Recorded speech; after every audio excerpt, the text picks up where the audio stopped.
Hello and welcome back to Healthy Spouse, Healthy House. My name is Tony and my channel focuses on health, wellness, and relationships.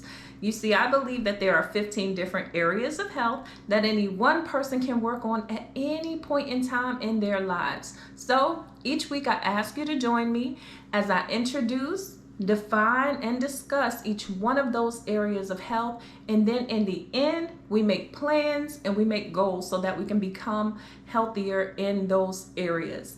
Now y'all, when I am here and I am sitting in front of this camera, it's a monologue, right? So I would love for you guys to put your plans and your goals or whatever kind of comments you may have in the comment section so that we can have some type of dialogue. I would love to hear from you guys, okay?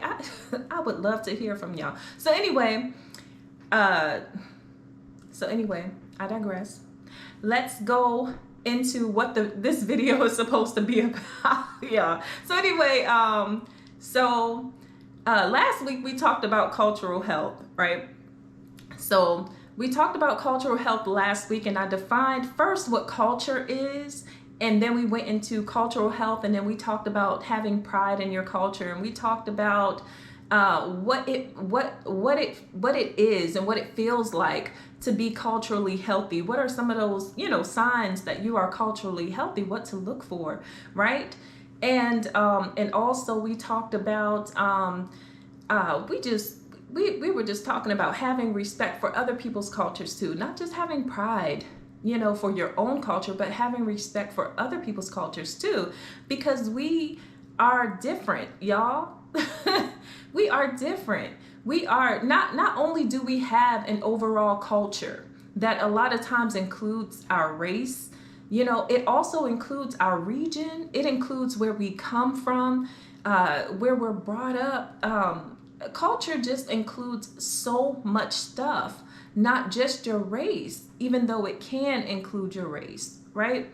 So there are so many different subsets of culture, and I mean, so this thing it's on a broad spectrum. So anyway, let's go back into defining what culture is, so that you can kind of understand where I'm coming from. So culture is defined as a term that covers a range of things that occurs within a society or a group of people. Things such as, your social behavior, the social norms, knowledge, different customs, beliefs of that culture, laws, habits, capabilities, different type of institutions, also arts, values, language, and symbols. So that's culture. So cultural health is a term that refers to having a deep awareness of your culture, a deep awareness of where you've come from, right? It's not just having a deep awareness of where you come from or your culture, but your life experiences, the things that you've gone through, and understanding how they influence your value system, your world view, right? And practices. And as you're doing that, you should be recognizing and respecting the cultures of others, right? And respecting their life experiences and intentionally taking time, right, guys, to empathize with, to understand, and respect other people's perspectives, okay? So that's what being culturally healthy is. So in this video, I wanted to talk about cultural appropriation versus cultural appreciation. And so that's something that really, y'all, when I tell y'all, it's such a sensitive subject for a lot of people. And, because there are people that even believe that, partaking in anyone's culture is appropriation, in any kind of way is appropriation, right? But so anyway, let's get into some of the thoughts and everything so that you can kind of like make your own decision, right? And then you can, after you watch this video, go and look up whatever it is you want to look up to get hip on what cultural appropriation is. versus what cultural appreciation is too, because y'all, there's so much information out there about this. And that's another thing too, because there is so much information and stuff out there about so many different people, so many ways in which they live, their culture and everything.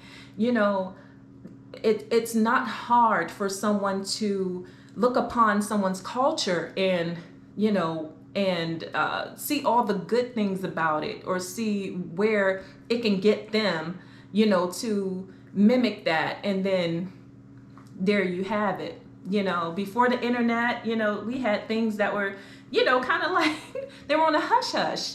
If you weren't from that place, or if you didn't know, you didn't know. But now it's like everyone has a platform, myself included, to talk about their culture, their life experiences and everything. And so even though it's a great thing, sometimes, you know, a bit, you know, sometimes too much information is overload, right? So anyway, so cultural appropriation is the unacknowledged or inappropriate adoption of the customs, practices, ideas, etc. of one people's society by members of another and typically more dominant people or society. Cultural appropriation reinforces oppression, and it doesn't pay respect to the original meaning or give credit to the source. Cultural appropriation is insensitive. And unfortunately, and we've seen this happen so much, since this new age of technology and the internet and everything, y'all. We've seen so much of this where you have dominant groups and they take upon the culture of another group, and then they try to, and they get away with appropriating these cultures, and they make it trendy, right? They make it trendy doing the things that we've been doing in our culture, or other people that have been doing in their cultures. They make it trendy doing these things that's, you know, just a part of our lives in general. They make it trendy, and they don't understand or acknowledge the experiences that contributed to its significance in that culture in the first place. So now let's go over a few things that are often appropriated from other people's cultures.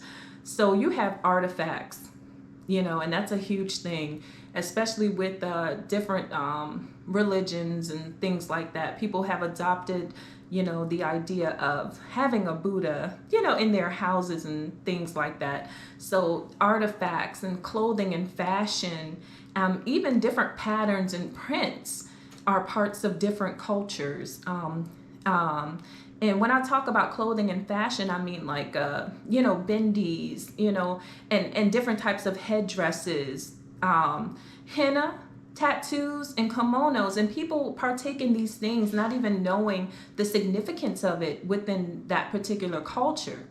And then you have tattoos, like different type of tribal tattoos. We know like The Rock has gotten a tribal tattoo, and other people get tribal tattoos, not really, you know, thinking, oh my gosh, it's cool, you know. Different dances, definitely music, decorations, food is a huge one, hairstyles and makeup. And then you like intellectual properties, things that people have learned over the years, language and accents, y'all. Y'all understand what I'm saying? Medicine and wellness practices and religious symbols, y'all. So those are some of the things that are often appropriated from other cultures. And then, you know, you think about those things that are appropriated, but if you take it to another level, we go into like fetishization, where people are fetishizing other cultures for whatever reason, hair, body shapes, language, religion. They're known to be more submissive, or they're known to be more dominant. And guys, we could talk about this forever. But let's get into cultural appreciation. This is when someone seeks to understand, learn, and gain knowledge about another culture. This is done in an effort to broaden their perspective and connect with others cross-culturally. This is important for people who love to travel or who have members of their family that are a part of a different culture.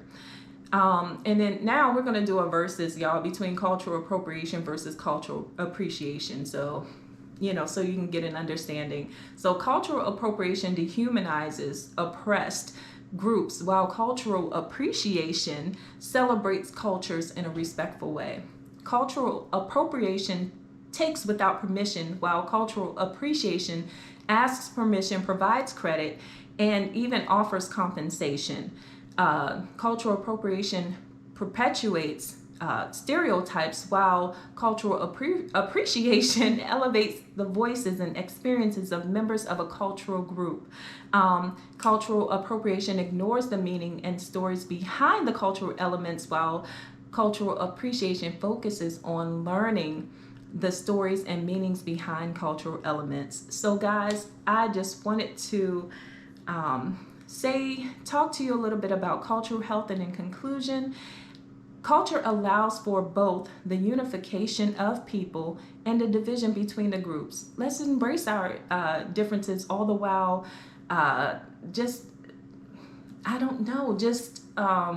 appreciating other people's cultures and the way that they live, respecting them. It's okay to be different. God did not make us all the same, right? So anyway, I hope you guys were able to learn something from this, and there's so much information out there. Y'all go get it. Go get that information. God bless y'all. Don't forget to subscribe, like, and comment, and share. And I'll see y'all in the next one. All right. Bye.